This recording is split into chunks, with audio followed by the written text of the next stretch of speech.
नमस्कार, सगरमाथा टेलिभिजनको नियमित कार्यक्रम एसटिभी च्याटमा यहाँलाई स्वागत छ। जसरी पनि हामी यो कार्यक्रम प्रत्येक दिन विभिन्न विधाका फरक व्यक्तित्वसँग कुराकानी गर्ने गर्दछौँ यस कार्यक्रममा। र शुक्रबारको दिन चाहिँ हामीले गीत सङ्गीत कला साहित्यका व्यक्तिसँग कुराकानी गर्ने गर्दछौँ। यसै क्रमलाई निरन्तरता दिँदै आज हामीले साङ्गीतिक क्षेत्रका प्रसिद्ध सारङ्गी वादक हुनुहुन्छ श्याम नेपाली। आज हामीले उहाँलाई बोलाएका छौँ र उहाँको बारेमा भन्नुपर्दा उहाँको बुबा पनि प्रसिद्ध गायक हुनुहुन्थ्यो, सारङ्गी वादक हुनुहुन्थ्यो, रामशरण नेपाली। उहाँ अहिले हुनुहुन्न, तर बुवाको बिँडोलाई थाम्दै उहाँले पनि सारङ्गीको क्षेत्रमा नेपालमा सारङ्गी वादकको नाम लिनु पर्दाखेरि श्याम नेपाली सधैँ अग्रपन्थीमा हुनुहुन्छ र श्याम नेपालीलाई धेरैले चिन्नुहुन्छ।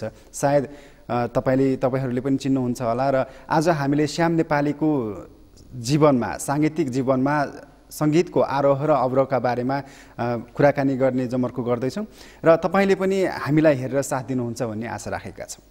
श्यामजी, स्वागत छ यहाँलाई। धन्यवाद। श्याम नेपालीको बिहानको समय कसरी व्यतीत हुन्छ? प्रायः जस्तो मर्निङ रियाजहरू गर्छौँ र त्यसमा विशेष गरेर बिहान उठेर कफी, कहिले चिया, कहिले घामसँग बसेर यसो हालाखुसीरी गर्छौँ हामी। त्यसरी नै बित्छ मर्निङ मेरो। यो सङ्गीतको क्षेत्रमा त पारिवारिक माहौल नै थियो तपाईँको, होइन? एक्ज्याक्टली। बुवाबाट नै तपाईँ प्रेरित हुनुभएको भन्दा अत्युक्ति नहोला नि? हुन त बुवा हजुरबा मेरो 4 जेनेरेसन अहिले छौँ हामी पिँढी, जसबाट चाहिँ हामीले नेपाली यो स्पेसली सारङ्गीलाई चाहिँ हजुरबा, म, मेरो बाबाले चाहिँ एकदम यसलाई अगाडि बढाउने कोसिस गरेको छौँ। अल फ्यामिली, मेरो भाइ पनि हुनुहुन्छ जसले चाहिँ सारङ्गी गर्नुहुन्छ।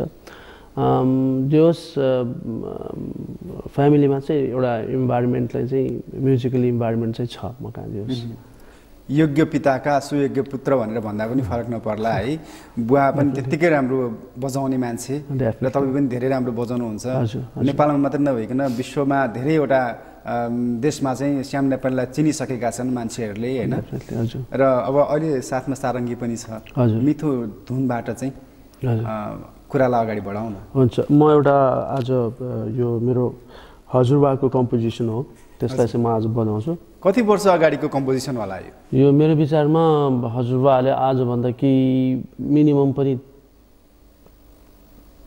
उहाँहरू यङ हुँदाखेरि गर्नुभएको थियो भने लगभग 30-40 वर्ष त हुनैपर्छ यो।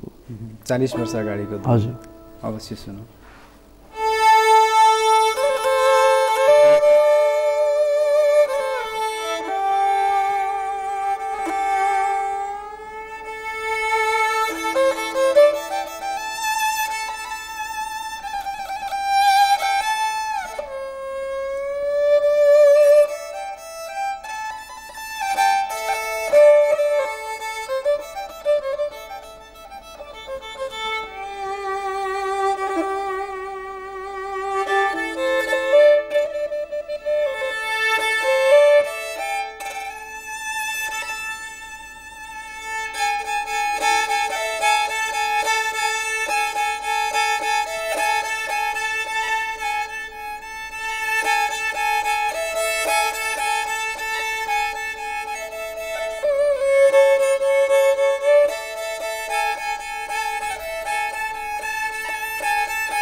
निकै राम्रो धुन सुनाउनु भयो। 40 वर्ष 50 वर्ष अगाडिको धुन पनि यसलाई पनि तपाईँले जीवित राखिरहनु भएको छ है। एक्ज्याक्टली यो धुनहरू चाहिँ विशेष गरेर हजुरबाहरूले भन्दाखेरि चाहिँ एउटा डाँफेचरीको बारेमा वर्णन गर्नुभएको छ। डाँफेचरीहरूलाई कसरी उहाँको त्यसको रङ रूप जति डाँफेचरीको हामीले कुरा गर्नुपर्छ, सायद धेरै मान्छेले यो कुराहरूलाई त्यति सुन्नु पनि मौका पाउनु भएको छैन, किनभने त्यो पुरानो रेकर्ड्सहरू त्यति राम्रोसँग बजारमा पनि ल्याइँदैन होइन। र यो विशेष गरेर डाँफेचरीको बारेमा र हरेक विभिन्न किसिमको चराको बारेमा चाहिँ उनको वर्णन गरेर यो धुन बनाइएको छ। हजुरबुवाले पनि गीत गाउनु भयो, हजुर बुवाले पनि गीत गाउनु भयो होइन, राम्रो गायकको रूपमा पनि परिचित हुनुहुन्थ्यो। हजुर तपाईँले चाहिँ गीत गाउनु भएको छ कि छैन? मैले गीत गाएको छु, तर मलाई मेरो गीतहरू अलिकति मैले कस्तो भने अलि आजकल जति पनि गीतहरू आउँछ धेरै कमर्सियल भएर आउँछन् होइन। मलाई चाहिँ सकेसम्म अहिले गाना गाउनु चाहिँ धेरै इच्छा छ, मन पनि छ, गाएको पनि छु, तर लभ सङ्ग्सहरू होइन। लभ सङ्ग्स पनि देशप्रतिको लभ हुनु पऱ्यो होइन, माया हुनु पऱ्यो त्यो मातृभूमिप्रतिको। अनि त्यस किसिमको एउटा मैले कम्पोज चाहिँ गरेको छु, सायद आज म सुनाउँछु होला। अवश्य सुनाउनुहोस्, किनभने श्याम नेपालीले सारङ्गी बजाएको धेरैले देखेका छन्, धेरैले सुनेका छन्, तर गीतै गाएको चाहिँ सुन्न अलिक कमैले मात्रै सुन्नु भएको छ होला। त्यो सौभाग्य आज हामीले पनि पाउनेछौँ। हजुर। आज मेरो नेपाललाई कस्तो बरी लाग्यो, उजाड सिउँदो काखरितो कसको आँखा लाग्यो। आज मेरो नेपाललाई कस्तो बैरी लाग्यो, उजाड सिउँदो काखरितो कसको आँखा लाग्यो। आमा हो आमा हो आमा हो आमा हो आमा हो आमा हो।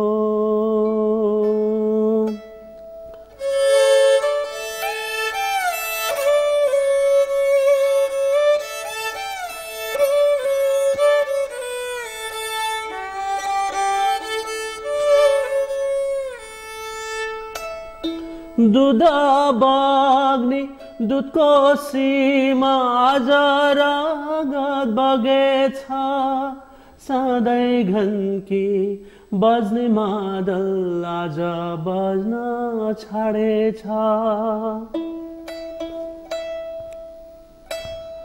आँसु बग्यो स्वयम्भूको हिंसा देख्दा, सगरमाथा थाकिसक्यो, लास गन्दा गन्दा चिच्याउँदै नेपालमा भन्छन् मुक्ति देऊ, शान्ति दिन गौतम बुद्ध फेरि जन्म लेऊ।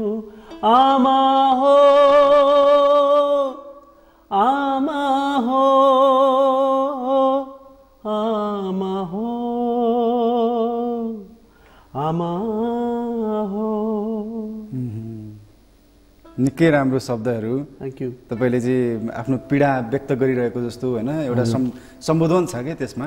अब देशको परिस्थिति हुन त अहिले अलिक सुधारिएर गएको छ, तैपनि यो शब्दहरूले हजुर त्यो पीडालाई चाहिँ व्यक्त गरिरहेको जस्तो भानुहुन्छ। यो विशेष गर्दाखेरि यो आन्दोलन जुन मोमेन्ट थियो नेपालमा, सबै हामी नेपाली दाजुभाइ अलि एक किसिमले एकदम पीडित थियौँ, सबैतिर द्वन्द्व थियो, देशलाई माया गर्ने मान्छे थिए कि थिएन भन्ने, जब सबै शान्तिको कुराहरू थियो सबै त्यो बेलामा त्यो एकदमै हार्ड भएको मोमेन्टमा मैले यो सङ्गीत गरेको थिएँ। र यसमा विशेष गरेर दिपक भाइ हुनुहुन्छ, उहाँले दिपक नेपाली, उहाँले चाहिँ शब्द लेख्नुभयो र यसलाई चाहिँ सङ्गीतलाई अलिकति सिँगार्ने कोसिस गरेँ।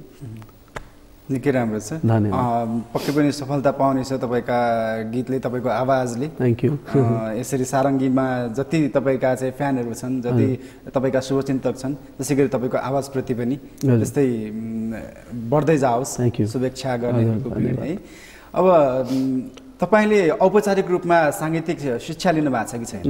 मैले अब विशेष गरेर आफ्नै फ्यामिलीमा मैले नि, त्यसपछि मैले एक दुईजना गुरुहरूसँग पनि सिकेँ, विशेष गरेर नेपाल र नेपाल बाहिर मैले इन्डियामा र त्यसपछि गएर इटलीमा पनि गुरुहरूसँग सिक्ने मौकाहरू पाएँ मैले।